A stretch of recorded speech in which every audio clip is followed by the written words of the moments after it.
ଆପଣଙ୍କର ଯଦି ମୀନ ରାଶି ହୋଇଥାଏ ତେବେ ଏହି ଭିଡ଼ିଓଟିକୁ ଶେଷ ପର୍ଯ୍ୟନ୍ତ ନିଶ୍ଚୟ ଦେଖନ୍ତୁ, କାରଣ ମୀନ ରାଶିର ବ୍ୟକ୍ତିବିଶେଷଙ୍କ ଜୀବନରେ ଏହି ଡିସେମ୍ବର ମାସରେ 2025ର ଶେଷ ମାସରେ ଡିସେମ୍ବର ମାସରେ ଆପଣଙ୍କ ଜୀବନଟି ବହୁତ ମାତ୍ରାରେ ପରିବର୍ତ୍ତନ ଆଣିବ ଏବଂ ଆପଣଙ୍କ ଜୀବନରେ ଯେଉଁ ସବୁ ବାଧାବିଘ୍ନ ଆସୁଥିଲା ସେଗୁଡ଼ିକ ମଧ୍ୟ ଦୂର ହୋଇଯିବ।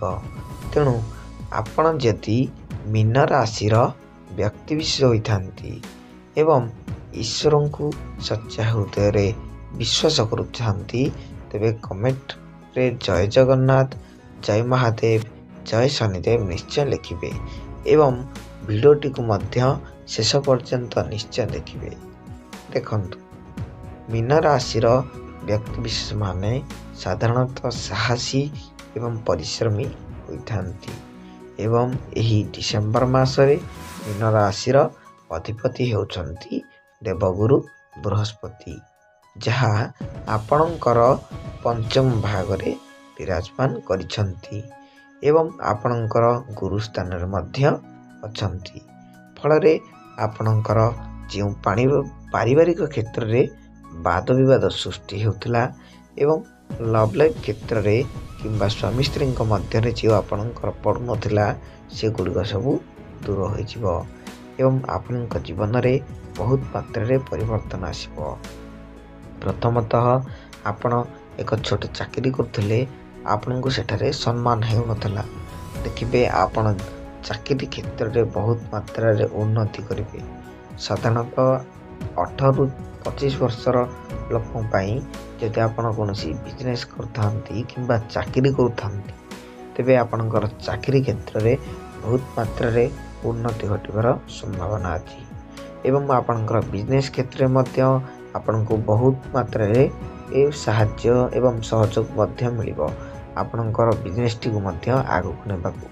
ତେଣୁ ଆପଣଙ୍କୁ ବହୁତ ମାତ୍ରାରେ ଏହି ଡିସେମ୍ବର ମାସରେ ଆପଣଙ୍କ ଜୀବନଟି ଏହି ଭାବରେ ପରିବର୍ତ୍ତନ ଆସିବ ଏବଂ ଆପଣଙ୍କର ଶନି ମଧ୍ୟ ସପ୍ତମ ଭାଗରେ ଆପଣଙ୍କ ଉପରେ ନଜର ରଖିଛନ୍ତି।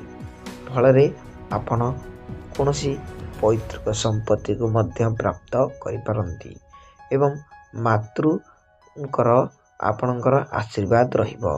ଆପଣଙ୍କର ମାଆଙ୍କର ଆପଣଙ୍କ ଉପରେ ବହୁତ ମାତ୍ରାରେ ଏହି ଡିସେମ୍ବର ମାସରେ ଆଶୀର୍ବାଦ ରହିବ ଏବଂ ଆପଣ କୌଣସି ପୈତୃକ ସମ୍ପତ୍ତିକୁ ପ୍ରାପ୍ତ କରିପାରନ୍ତି।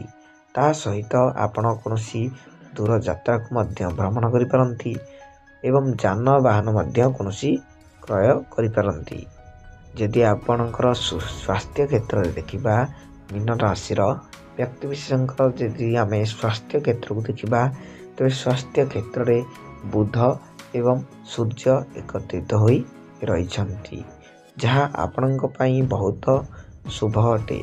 କାରଣ ବୁଧ ଏବଂ ସୂର୍ଯ୍ୟ ଏକତ୍ର ହେବା ଫଳରେ ଆପଣଙ୍କର ଯେତେକ ସ୍ୱାସ୍ଥ୍ୟଜନିତ ସମସ୍ୟା ରହିଥାଏ ଆପଣଙ୍କର ଦୂର ହୋଇଯାଇଥାଏ।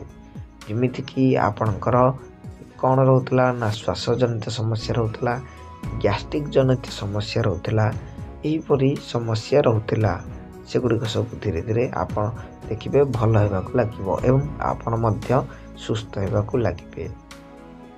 ଏବଂ ପ୍ରାୟତଃ ମୀନ ରାଶିର ବ୍ୟକ୍ତିବିଶେଷମାନଙ୍କୁ ଚର୍ମଜନିତ ରୋଗ ହୋଇଥାଏ, ଯେମିତି ଯାଦୁ କାଛୁ ହୋଇଯାଉ ଅଥବା ଆପଣଙ୍କର କୌଣସି ପାଣିଫଟା ବା ଚର୍ମଜନିତ କୁଣ୍ଡିଆଣିଠୁ ଧରି ଆପଣଙ୍କର ଯେକୌଣସି ସମସ୍ୟା ହେଉ ସେଗୁଡ଼ିକ ସବୁ ଦୂର ହେବାକୁ ଲାଗିବ ଏବଂ ଆପଣଙ୍କ ଜୀବନରେ ବହୁତ ମାତ୍ରାରେ ପରିବର୍ତ୍ତନ ଆସିବ। ଦେଖିବେ ଆପଣ ଆପଣଙ୍କର ଯେଉଁ ମାନ ସମ୍ମାନ ହାନି ଘଟୁଥିଲା ଏବଂ ଆପଣ ଶତ୍ରୁଙ୍କର ଭୟରେ ବଞ୍ଚି ରହୁଥିଲେ ସେଗୁଡ଼ିକ ସବୁ ଦୂର ହେବ।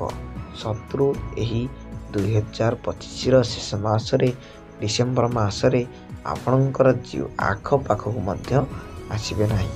ଶତ୍ରୁ ଆପଣଙ୍କ ଠାରୁ 10 କୋଶ ବାଟରେ ଦୂରେଇ ରହିବେ ଏବଂ ଆପଣଙ୍କ ପାଇଁ ବହୁତ ମାତ୍ରାରେ ସୁଯୋଗ ଆସିବ ଏବଂ ଅପରଚ୍ୟୁନିଟି ମଧ୍ୟ ଆସିବ କେତେ ମାତ୍ରାରେ ବିଜନେସ୍ କରିବା ପାଇଁ। ତେଣୁ ଆପଣଙ୍କର ବିଜନେସ୍ କ୍ଷେତ୍ରରେ ଉନ୍ନତି ହେବ एपटू आपणकर शत्रु मध्य नाश होइजिवो। एवं एई 2025 डिसेम्बर मासरे आपणकर गोटाए अशुभ थाए ना कौन राहु आपणकर दशम घरे विराजमान करिसंती, जहा आपणक पई अत्यंत अशुभ होइथाए, जहा फଳରେ आपणकर कौनसी छोट मोट एक्सीडेंट होई पारे अथवा कौनसी सर्पजनित आघात होई पारे, छोट मोट एक्सीडेंट। तेणु आपण जदि एथरु बंचिबाकू चाहुछंती तेबे प्रत्येक दिन एही डिसेम्बर मासटा पई आपण पाଳି दियंतु।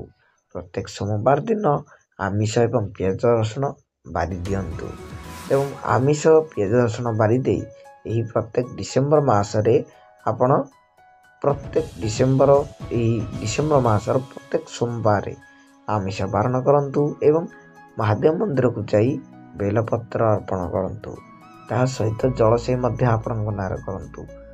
देखिबे आपणकर बहुत मात्रा मंगल हेबो।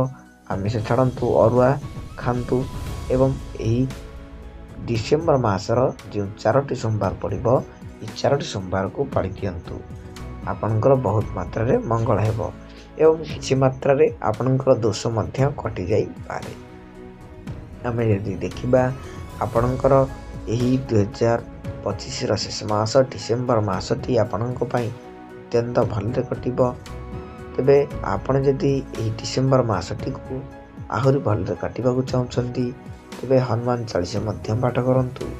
हनुमान चालीसा पाठ करबा द्वारा आपणकर ज्ञान वृद्धि हेबो। अजथा नचेत आपण कौनसी हरे कृष्ण महामंत्र मध्य जप करंतु।